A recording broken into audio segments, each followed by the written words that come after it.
Have you ever noticed how hard you chase peace? Not the kind of peace you read about in quotes or find on a beach with calming music playing, but the deep, honest peace that you hope will finally silence the storm in your mind. And yet, the more you chase it, the more distant it seems. It's like trying to catch your own shadow. The closer you think you are, the faster it slips away. You try meditating, journaling, taking deep breaths, walking in nature, reading all the books, watching all the videos, but somehow it still doesn't land.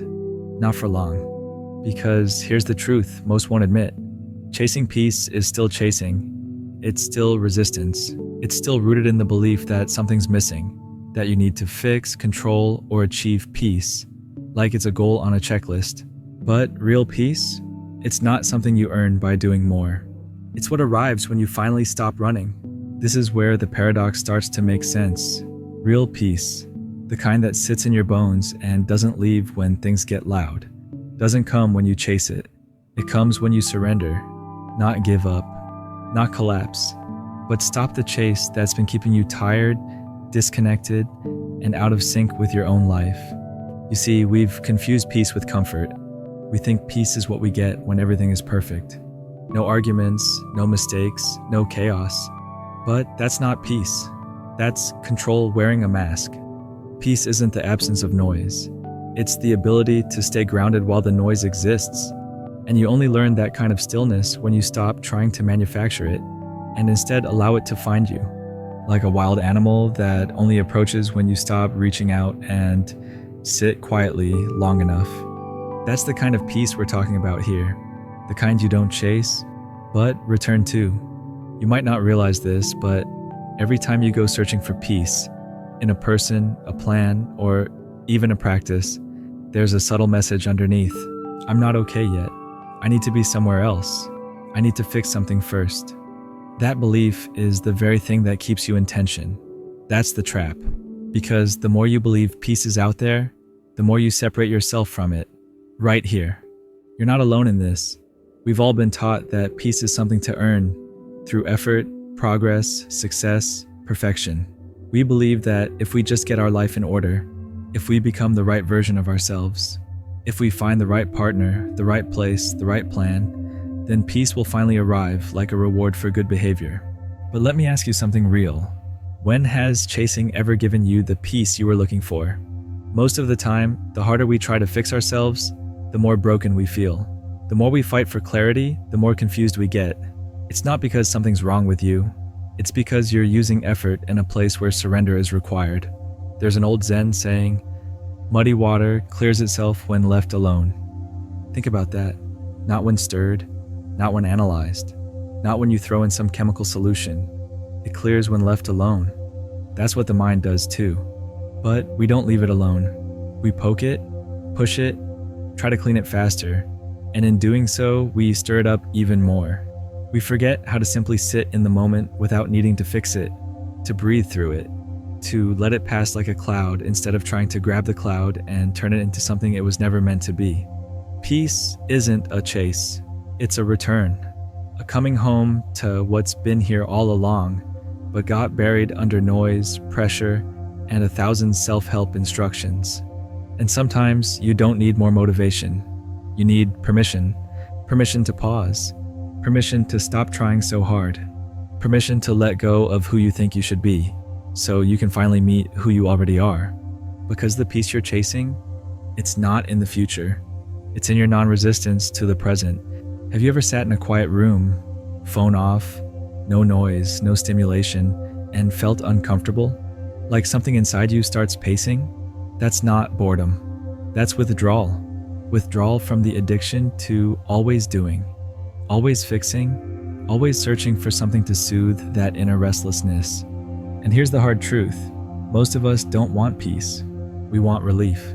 And they're not the same thing. Relief is temporary. It's escape, it's scrolling, it's distractions, mindless affirmations, or even spiritual content. Anything that gives you a break from the noise in your head. But peace? Peace is when the noise no longer owns you. To get there, you don't need to chase more answers. You need to stop running from silence. Because here's what no one tells you. Silence isn't empty. It's full of every truth you've been avoiding. When you stop chasing peace, what surfaces first isn't always calm. Sometimes it's rage, guilt, grief, all the emotions you've buried under your productivity, your routines, your need to keep it together. But this is the threshold. This is the doorway. You don't need to run past it. You need to stand in it. True peace doesn't come when everything is calm outside. It comes when you're no longer terrified of what's happening inside. It's when you can sit with your own chaos and say, I'm not afraid of this anymore. Not because you conquered it, but because you finally stopped seeing it as the enemy. And maybe no one ever taught you this. Maybe no one told you that your mind can be loud, and your heart can be heavy, and you can still be okay. Maybe no one gave you the language for healing without fixing, for resting without guilt, for letting go without failure. So let this moment be that reminder. Peace was never something to chase. It was something waiting for you to stop running. There's this illusion that's been sold to us since we were kids, that once you figure it out, life gets easier. That if you just read enough, heal enough, grind enough, meditate enough, you'll arrive at this magical place where nothing shakes you. But here's the truth no one wants to say out loud. You never fully arrive. You unfold. And peace, real, grounded, lasting peace, it's not a final destination. It's a relationship you build slowly, painfully, patiently, with yourself. Some days it feels like still water. Other days, it's a storm. And the maturity you need isn't in calming the storm. It's in learning how to be with yourself through it. That's why chasing peace doesn't work. Because the chase itself is born from a belief that you're not enough without it. That until you reach that perfect mindset, that Zen-like calm, you're broken, behind, or failing. And so you try to micromanage your own growth. You read the books, you highlight the quotes, you journal the affirmations, and yet nothing sticks. Because deep down, you're still trying to escape yourself.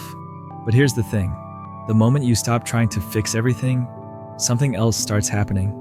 You begin to feel again. Not in bursts, but in waves. You remember what it's like to breathe without waiting for the next task. You start noticing the sky again, the way your coffee smells, the sound of your own laugh. You're not healed, but you're here. And that is enough. There's a concept in Japanese Zen called Ma. It's the space between things, the pause between notes in a song, the stillness before a breath. And in a world obsessed with doing more, achieving more, fixing more, Ma reminds us that the silence between actions is not emptiness. It's where life happens. Most of us don't lack answers. We lack the space to actually hear them. And sometimes, you don't need another breakthrough. You need a quiet evening. You need to lie on the floor and feel the weight of your body. You need to stop fighting and let the dust settle inside you. Because when you stop chasing peace and start allowing presence, you realize something shocking. Peace wasn't a prize. It was the foundation you abandoned, trying to win a race no one asked you to run. So pause, not because you're quitting, but because you're finally choosing to live without rushing past yourself. Most people don't realize this, but the constant need to fix yourself is just another disguise for self-rejection. When you're always working on yourself, always chasing some higher version of you, always correcting, improving, optimizing, what you're really saying to yourself is, I'm not okay as I am. And that's where the silent war begins. Not against the world, but against your own being. You wake up every morning with this subtle tension in your chest, this pressure to perform healing like it's another job. You start confusing self-awareness with self-surveillance. You think you're being conscious, but you're just being critical. You scroll through videos that say, stop chasing, while chasing the next dopamine hit from another piece of advice. You meditate, but you're really just waiting for the discomfort to go away, not listening to it. You've created a new identity, someone who's on the path, who's doing the work, who's spiritual, but deep down, you're exhausted. Not because you're broken, but because you've been carrying the burden of perfection disguised as growth. That's why nothing ever feels enough, because you've turned your healing into a performance, a checklist, a to-do list for your soul. And here's the raw truth. You don't heal by constantly fixing yourself. You heal when you stop running from who you already are. Carl Jung once said, "We don't become enlightened by imagining figures of light, but by making the darkness conscious." That means sitting in your shadows, not judging them, not bypassing them, not rebranding them as lessons, but holding them, even when they shake. It means you stop trying to chase peace like it's some distant reward, and instead, you grieve all the times you abandoned yourself just to feel a little more okay in someone else's eyes. There's more peace in crying honestly than in pretending to be calm.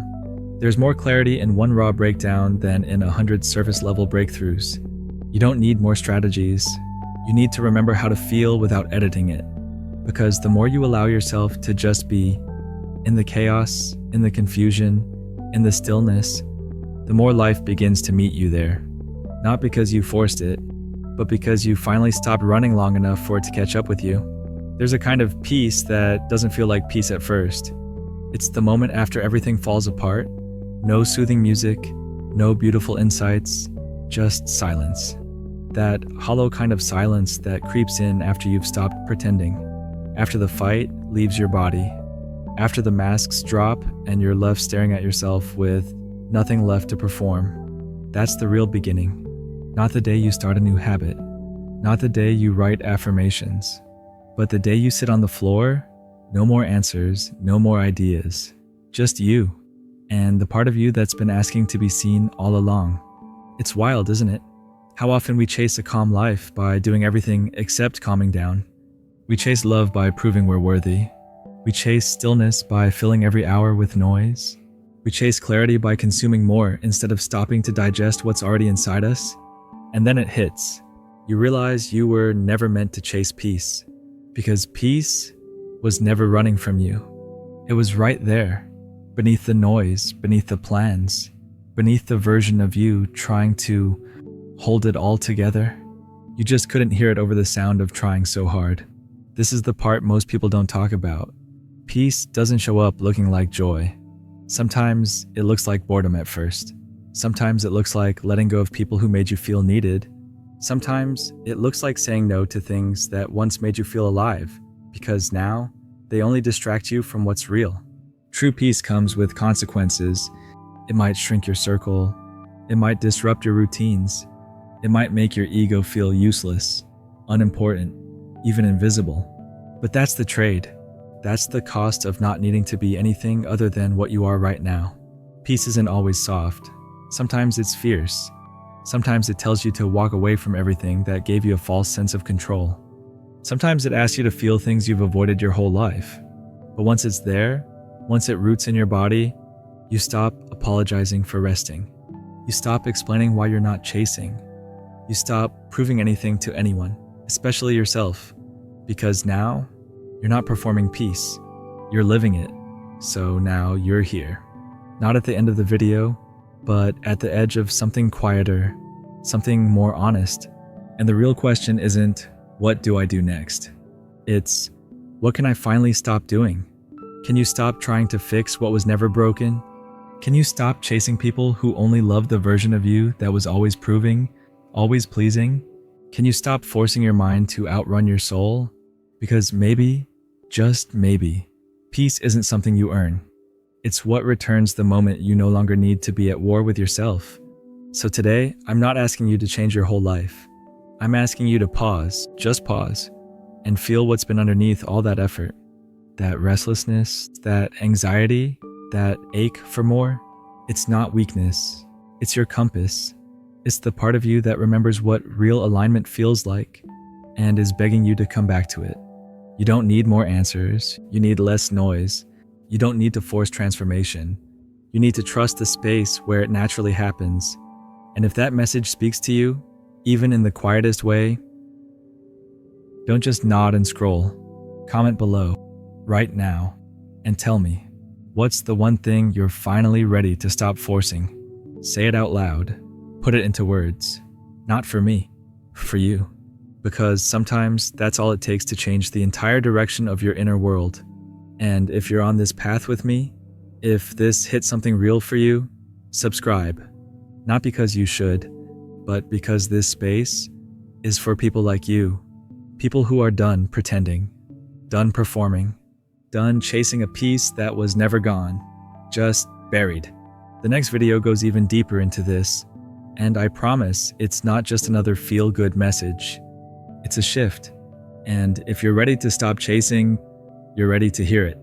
I'll see you there.